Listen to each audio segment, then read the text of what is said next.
Mapagpalang araw mga kataba.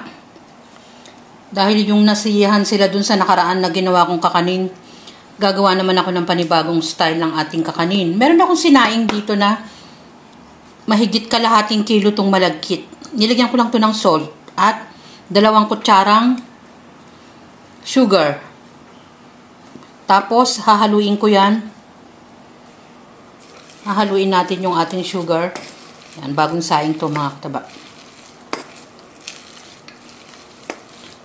Maya haluin natin yung nilagay kong sugar.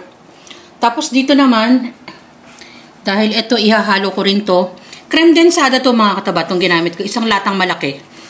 Yung kalahati, nilagyan ko ng konting food color na violet. Pwede nyong tanggalin kung ayaw nyo. No, mga kataba, kasi ito pampakulay naman, para naman hindi masyadong plain yung ating kakanin.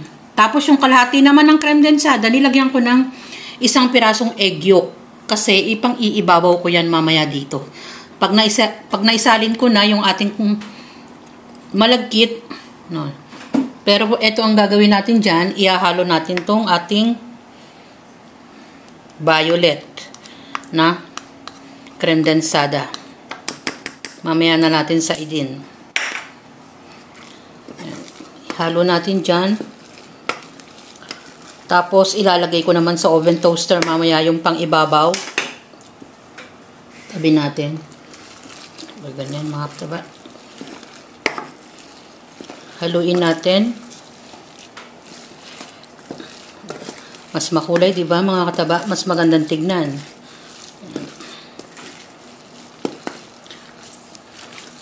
Balikan nyo ako habang hinahalo ko para hindi kayo makatulog. Yan, nailagay ko na sa lalagyan yung ating kakanin. Tapos ito naman, pang ibabaw natin, hinahalo ko lang yung ating egg yolk na may kasamang creme densada rin. Tapos nagpapainit na ako doon ng oven toaster. Magtitira ako ng konti mga kataba. Kasi meron akong natirang ganito pa. Sayang naman. Yan. Enough na yan.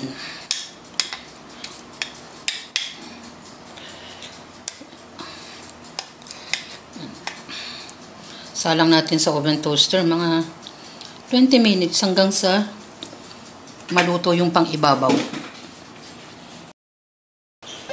Dahil nasarapan sila dun sa ginawa kong huling kakanin, gumawa naman ako uli.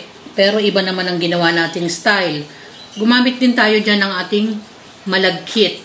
Kalahating kilong malagkit na naman ang inilagay ni Mama Taba dyan. At gumamit ako ng ating isang lata ng crema asada.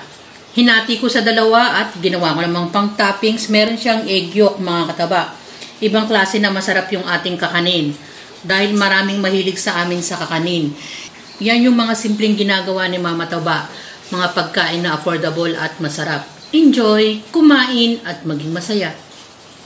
Salamat sa panunood. At bye! Ingat mga kataba! Magkape na rin kayo!